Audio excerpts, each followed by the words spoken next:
데이터 피치 시퀀싱에 대한 해설로 그 비즈볼 프로젝트 야구 팀장이신 그 박윤성께서 해주시겠습니다. 다 같이 그 큰 박수로 환영해 주시겠습니다.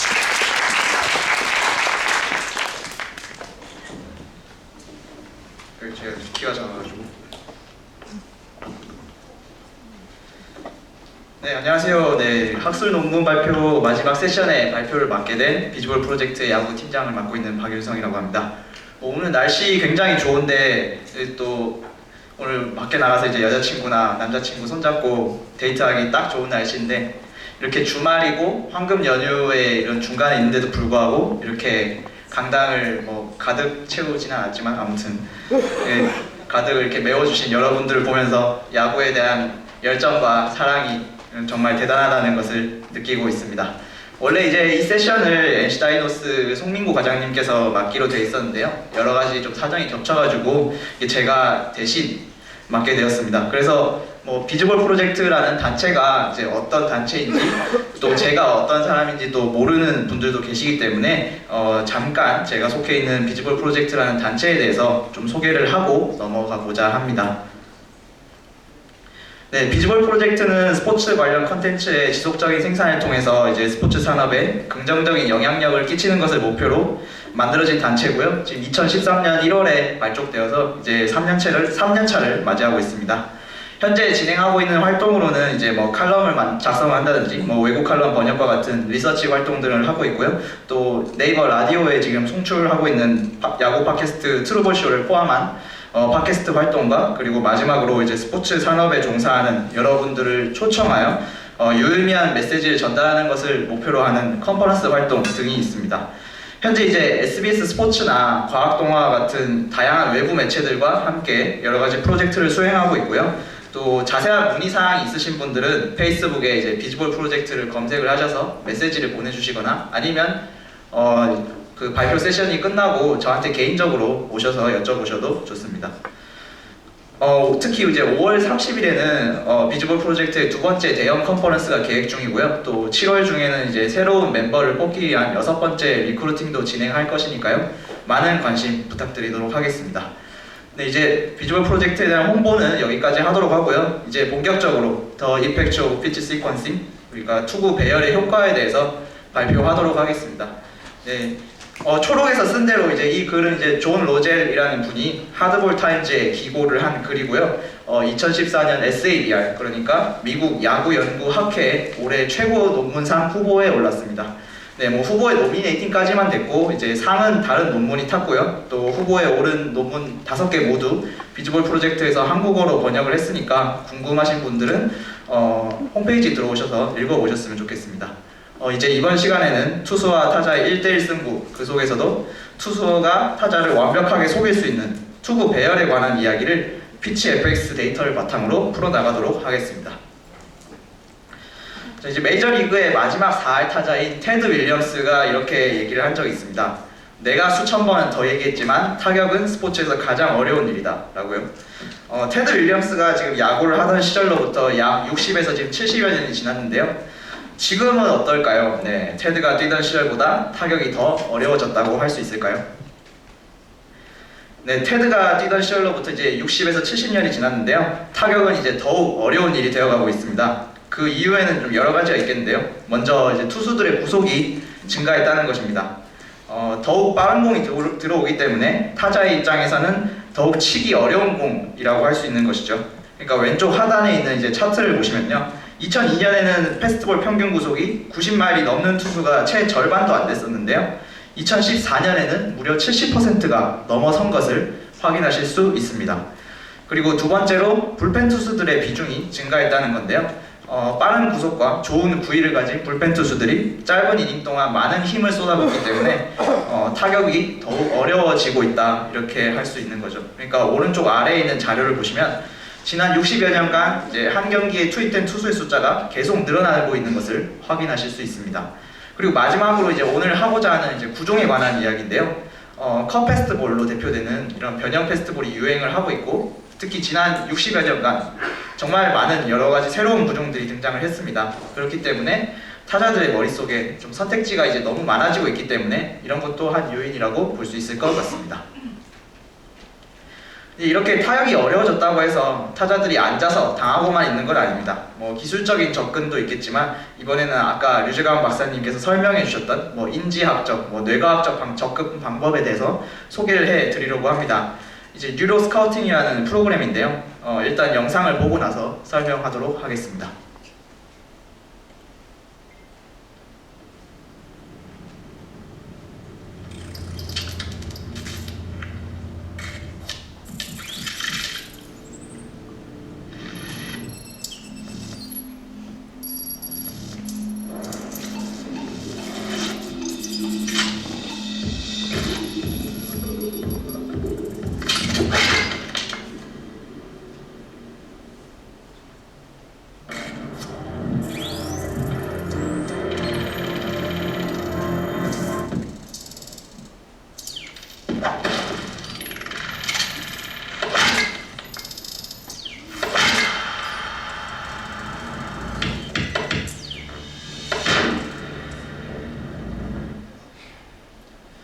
네, 영상 잘 보셨고요. 이제 보신 영상에서 타자가 투수의 릴리스 포인트 순간부터 투수가 어떤 구종을 던졌고 또 어떤 로케이션으로 향할까 이런 것을 이제 여러 가지 정보를 통해서 계속 생각을 합니다. 근데 구종이 뭔지를 결정을 하고 스윙을 휘두르는데 너무 시간이 오래 걸리고 말았죠. 그래서 이제 헛스윙을 한 거고요. 그래서 이제 뉴로 스카우팅이라는 프로그램은 이제 아까 이제 류재강 박사님께서 말씀하셨던 뭐 뇌과학적인 방법을 통해서 어떤 투수의 구종과 로케이션을 파악하고 또 그런 이제 스윙을 결정하는 속도를 조금 더 빨리 할 수 있도록 어떤 동물적 감각이라고 하죠. 그런 능력을 이제 길러주는 프로그램입니다. 실제로 이제 보스턴 레드삭스나 템파베이 레이스, 시카고 컵스 같은 메이저리그 내에서도 세이버 매트릭스를 가장 많이 활용한다고 알려진 구단에서도 이 프로그램을 활용하고 있는 것으로 알려져 있습니다. 그런데 이제 투구 배열 효과를 얘기하는데 왜 갑자기 뇌과학 얘기를 하시는지 좀 궁금해하실 분들도 계실 것 같은데요. 아마 이 영상을 보면서도 좀 몇몇 분들이 좀 생각을 하셨던 내용일 것 같아요. 바로 타자는 실제로 투수의 구종이나 궤적을 읽어낼 수 있는가 이런 것에 대한 질문입니다. 타자는 실제로 이제 투수의 구종이나 좀 궤적을 읽어낼 수 있는지에 대해서 알아봤습니다. 이제 이 논문에서는 전직 메이저리거 15명에 대해서 인터뷰를 했었는데 이 사례를 소개하기에는 우리에게 좀 친숙하지 못한 것 같아서 저희가 직접 우리나라 야구 선수들의 인터뷰를 준비를 했습니다. KBO 리그 현역 타자 6명과 그리고 대학리그 타자 4명을 인터뷰를 했는데요. 이렇게 슬라이드에 나오는 대로 이제 박성민 선수와 성균관대 정경훈 선수 같은 경우에는 투구 궤적을 눈으로 추적하기 힘들다라는 식의 인터뷰를 했고요. 나머지 선수들 역시 모두 마찬가지였습니다. 그러니까 투구의 궤적만으로는 투수의 구질을 구분해낼 수 없다라는 것이죠. 자, 그러면 이제 투수와 타자의 1대1 승부에서 타자가 구질과 로케이션을 읽어내고 이제 스윙을 결정하는 데 있어서 어떤 스핀을 볼 수도 있다라는 의견을 제기할 수도 있습니다. 실제로 김상수 선수나 이제 기아 타이거즈 이용구 선수 같은 경우에는 인터뷰를 통해서 이제 스핀을 통해서 구종을 구분할 수 있다라는 의견을 전했는데요. 실제 논문에서도 전 메이저리그를 대상으로 한 인터뷰와 같은 결과가 나왔습니다. 그러니까 일부 선수들은 공의 회전을 통해서 구질을 구분해낼 수 있다는 겁니다. 그러면 이제 이런 능력을 갖고 있는 선수들이 실제로 타격에서 도움이 되는가? 이제 이 논문에서 알아보고자 하는 것이 바로 이런 것입니다. 자, 그러면 이제 투수와 타자의 승부에서 타자가 구질과 로케이션을 읽어내고 스윙을 결정하는데 시간이 얼마나 필요한지에 대해서 계산을 해보았습니다. 그러니까 90마일, 145km짜리 패스트볼을 기준으로 해서 투수가 공에서 손을 놓은 후 홈플레이트에 도달하는데 약 0.4초가 걸립니다. 굉장히 빠른 시간이죠. 그리고 타자는 투수가 공에서 손을 놓은 후 약 0.15초에서 0.25초 사이에 스윙을 결정을 해야 이렇게 빠른 공에 대처를 할 수 있습니다.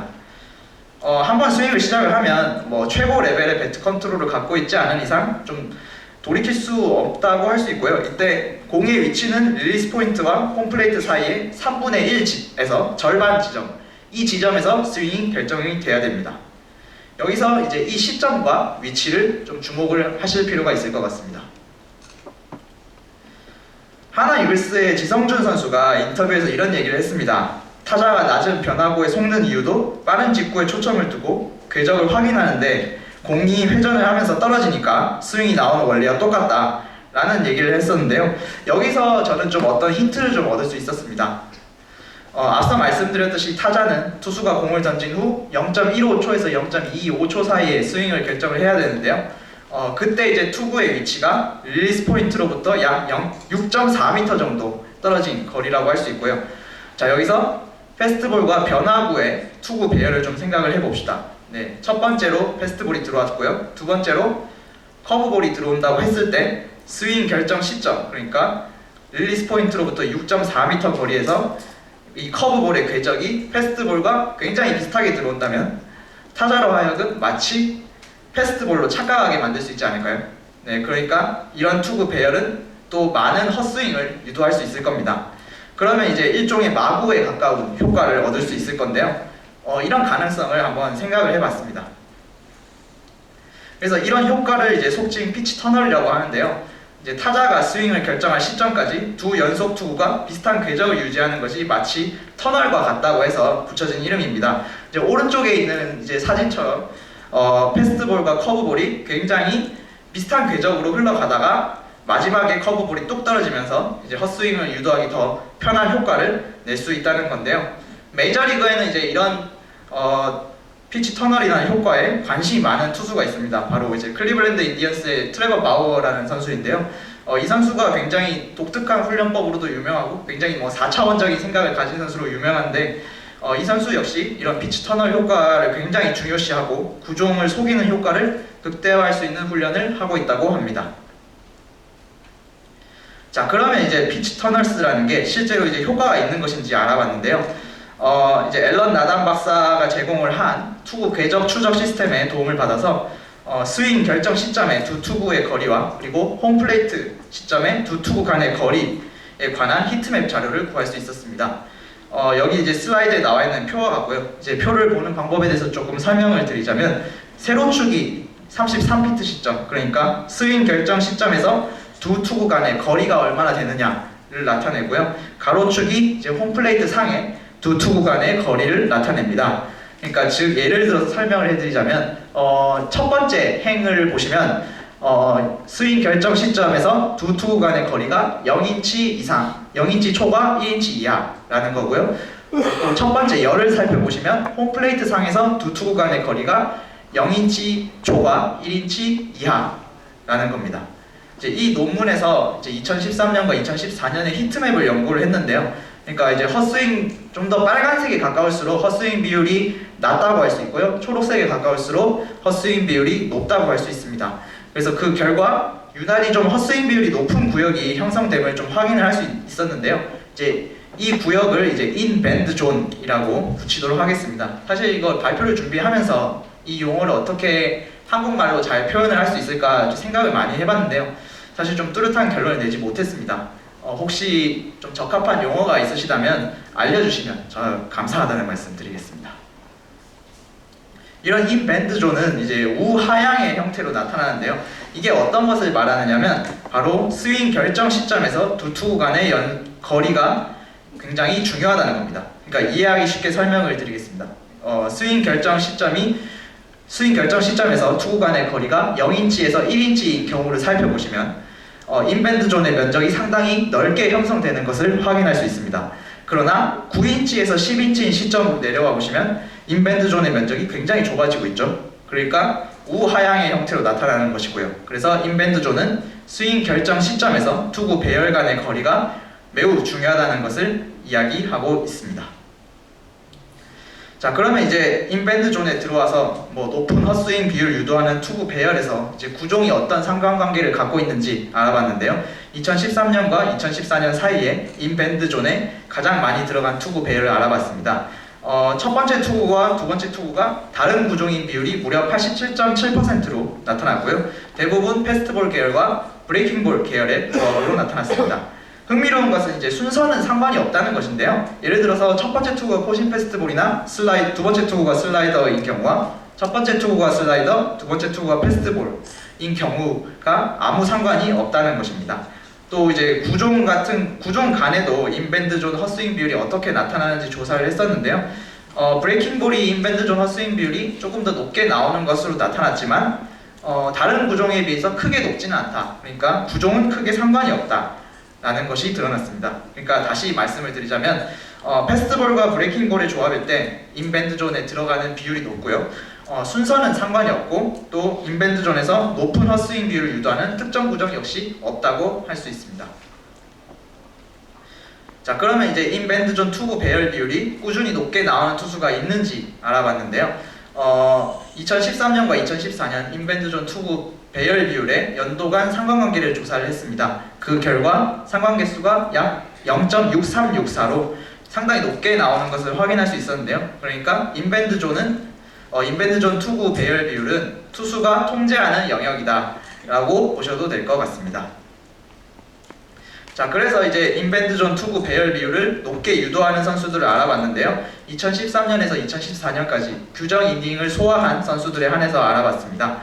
그 결과 이제 다음과 같은 선수들이 인밴드 존 비율이 높은 것을 알 수 있었는데요. 1위는 이제 너클볼 투수 R.A. 디키가 차지를 했고요. 그 뒤를 제롬 윌리엄스, 이아쿠마 히사시 뭐 이런 선수들이 뒤를 이었습니다. 한편 2014년만으로 한정해서 보면요. 인밴드 존 투구 배열 비율 1위를 차지하는 선수가 앞서 말씀드렸던 트레버 바우어 선수입니다. 앞서 말씀드린 피치 터널 훈련이 어느 정도 좀 효과가 있다는 것을 반증하는 결과가 아닐까 싶습니다. 자, 이제 이 순위에서 나타나는 시사점이 몇 가지가 있는데요. 아까 말씀드렸듯이 R.A. 디키가 인밴드 존 투구 배열 비율에서 거의 압도적으로 1위를 차지했는데 R.A. 디키는 거의 너클볼만 던지는 투수이기 때문에 너클볼이라는 구종이 어쨌든 투구 배열 효과에서 조금 아웃라이어다 라는 것을 확인할 수 있었고요. 이제 그 뒤를 이은 선수들은 대부분 강력한 세컨 피치를 가지고 있는 선수들이다 라는 것을 알 수 있었습니다. 뭐 예를 들어서 이제 이아코마 선수의 스플리터나 콜 해멀스 선수의 체인지업 같이 저마다 이제 좋은 세컨 피치를 하나씩 갖고 있다는 것을 알 수 있었고요. 이제 다시 이제 순위표로 좀 돌아가 볼게요. 여기서 인밴드 존 투구 배열 비율이 아니라 헛스윙 비율을 한번 살펴보겠는데요. 인밴드 존 투구 배열 비율이 높다고 해서 그 투구 배열의 헛스윙 비율이 무조건 높은 것은 아니라는 것을 확인할 수 있었고, 또 인밴드 존 상황에서 투구 배열의 헛스윙 비율과 그렇지 않은 투구 배열의 헛스윙 비율 차이 역시 선수마다 제각기 다른 것을 확인할 수 있었습니다. 예를 들어서 이제 자니 쿠에토나 콜 해멀스 같은 선수들은 헛스윙 비율의 차이가 큰 편인데요. 하지만 이제 마크 벌리나 호세 퀸타나 같은 선수 같은 경우에는 그렇지 않다고 할 수 있습니다. 그러니까 이제 인밴드 존 투구 배열이 사실 의미가 있으려면 헛스윙을 많이 유도하는 것이 중요한데, 순위를 살펴보면 선수마다 좀 각기 다른 것을 확인을 할 수 있었습니다. 그래서 연도간 헛스윙 비율의 상관관계를 알아봤는데요. 모든 투구에서 헛스윙 비율의 연도간 상관관계 값이 약 0.38이 나옵니다. 그리고 인밴드 존 투구 배열 비율에서 헛스윙 비율의 상관관계가 0.24가 나왔고요. 그러니까 이렇게 보면 대체로 투수가 인밴드 존 헛스윙 비율까지 지배하는 것은 아니다 라는 것을 확인할 수 있었습니다. 근데 이제 인밴드 존 투구가 의미가 있으려면 이제 인밴드 존의 연속으로 투구를 했을 때 헛스윙을 많이 유도를 해야 이게 의미가 있다고 할 수 있죠. 그러니까 문제는 이제 헛스윙을 유도하는 것이 중요하다는 겁니다. 자, 그래서 이제 인밴드 존 투구 배열의 헛스윙 비율과 그렇지 않은 투구의 헛스윙 비율 사이의 차이에 대한 순위를 알아봤습니다. 이제 표를 살펴보시면 이제 자니 쿠에토나 콜 해멀스 같이 인밴드 존 연속 투구 배열 비율이 높으면서도 헛스윙 비율의 차이도 큰 선수가 있었고요. 또 보스턴 레드삭스의 이제 저스틴 메스터슨이나 톰 켈러 선수 같이 인밴드 존 비율이 낮음에도 불구하고 헛스윙 비율의 차이는 또 큰 선수를 확인할 수 있었습니다. 그렇다면 이제 저스틴 메스터슨이나 톰 켈러 선수 같은 경우에는 이런 자신이 갖고 있는 재능을 제대로 활용하고 있지 못하다 이렇게 볼 수도 있는 거죠. 그래서 아까 말씀드렸던 세이버 매트릭스를 가장 많이 활용하는 구단이 보스턴 레드삭스가 FA로 저스틴 메스터슨을 데려왔다. 이것도 어쨌든 조금 이런 것도 고려를 해서 데려왔지 않았나. 그래서 인밴드 존 투구 배열 비율을 늘린다면 저스틴 메스터슨의 성적이 좋아질 것이다 라는 이런 추측을 해볼 수도 있습니다. 그러니까 이런 인밴드 존 투구 배열 비율이 낮으면서도 헛스윙 비율의 차이가 큰 선수들을 영입함으로써 메이저리그에서 선수 가치 평가에 대한 새로운 블루오션을 만들어낼 수 있다. 이렇게 볼 수 있는 겁니다. 자, 그래서 이제 투수 쪽에 관한 잠깐 요약을 해드리도록 하겠습니다. 인밴드존 투구 배열 비율은 헛스윙 유도에 굉장히 중요하고요. 또 투수의 일종의 스킬이라고 할 수 있고요. 하지만 헛스윙 비율까지 통제하는 것은 아니다 라고 할 수 있습니다. 그러나 인밴드존 연속 투구를 할 때 헛스윙 비율이 유난히 높은 투수들은 존재를 한다 라고 볼 수 있습니다. 자, 이제 타자 쪽을 한번 살펴볼게요. 피치 터널 효과에 대응을 해서 동물적 감각으로 헛스윙을 적게 하는 것이 좋은 타자라고 생각을 해볼 수 있겠는데요. 근데 이제 투수와 다르게 이런 헛스윙 비율이 통제가 가능한가라는 것을 좀 생각을 해봐야 될 것 같습니다. 이제 그 결과를 말씀드리자면요. 타자는 이제 인밴드존 투구 배열 헛스윙 비율을 통제할 수 있다라고 볼 수 있습니다. 상관계수를 통해 보시면 이제 일반 연속 투구의 두 번째 공에 대한 헛스윙 비율의 연도간 상관계수가 0.80으로 굉장히 높은 상관관계가 있음을 알 수 있고요. 또 이제 인밴드존 투구 배열에 대한 헛스윙 비율 역시 연도간 상관계수 0.48로 굉장히 높은 상관관계가 있다는 것을 알 수 있습니다. 이제 이번에도 마찬가지로 이제 인밴드존 투구 배열 비율에 대한 타자들의 순위를 매겨봤습니다. 근데 이제 투수와는 다르게 타자는 인밴드존 투구 배열 비율을 통제할 수 없기 때문에 타자들 간의 차이가 그렇게 크지는 않았고요. 투수와 같은 방법으로 2013년부터 2014년 규정 타석에 들어선 타자에 한해서 조사한 자료입니다. 뭐 이제 이런 선수들이 있는데 대부분의 타자들의 경우 이제 인밴드존 헛스윙 비율이 그렇지 않은 상황보다 더 높게 나오는 것을 알 수 있었습니다. 하지만 조시 도널드슨이나 요하니스 세스페데스 같은 선수 같은 경우에는 인밴드존 상황에서 헛스윙 비율이 오히려 낮게 나오거나 혹은 별로 차이가 안 나는 결과가 나온다는 것을 확인할 수 있었는데요. 이제 이 두 선수 모두 공통적으로 오클랜드 어슬레틱스를 떠난 선수들인데 빌리빈 단장이 이런 면은 좀 확인하지 못했지 않나 하는 생각을 해볼 수도 있을 것 같습니다. 투수와 마찬가지로 인밴드존 투구 배열 상황에 대한 헛스윙 비율과 다른 상황에서의 헛스윙 비율 차이를 알아봤습니다. 이제 그 결과 이제 다음과 같은 순위가 나왔는데요. 이제 이 순위를 살펴보시면 뭐 아담 존스나 크리스 데이비스 같은 파워 히터들도 포함이 되어 있지만 뭐 이치로 선수나 오스틴 잭슨과 같은 뭐 일명 똑딱이 선수들도 포함이 되어 있기 때문에 뭐 타자의 스타일은 크게 상관이 없는 것으로 드러났습니다. 근데 아무튼 이 선수들은 역시 앞에서 언급한 뉴로 스카우팅 프로그램과 같은 동물적 감각, 판단 능력을 길러주는 프로그램의 도움을 받는다면 헛스윙 비율을 좀 더 개선을 함으로써 더 좋은 성적을 낼 수 있지 않을까 하는 기대도 해볼 수 있을 것 같습니다. 좀 시간이 없는 것 같아서 이제 빨리 결론을 내리도록 하겠습니다. 네, 그래서 타자가 타격을 결정을 할 시점에서 연속 투구가 비슷한 위치에 있으면 높은 확률로 헛스윙 유도가 가능합니다. 또 인밴드존 투구 배열 비율에 대해서도 투수는 통제가 가능합니다만 타자는 통제가 어려운 편이고요.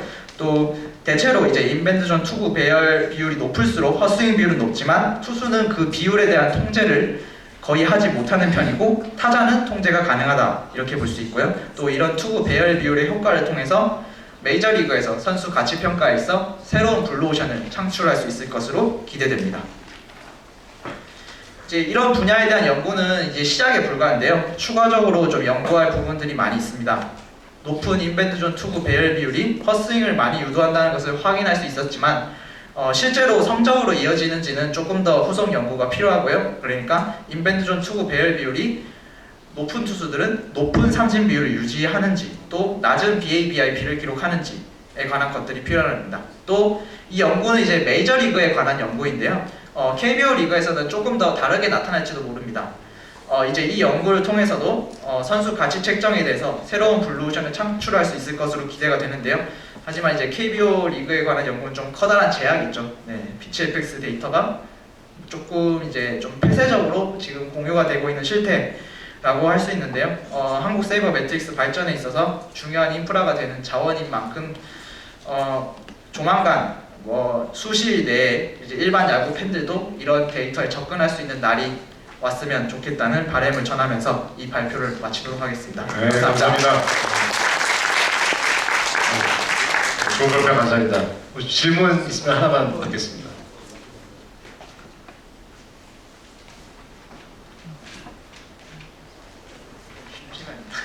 네.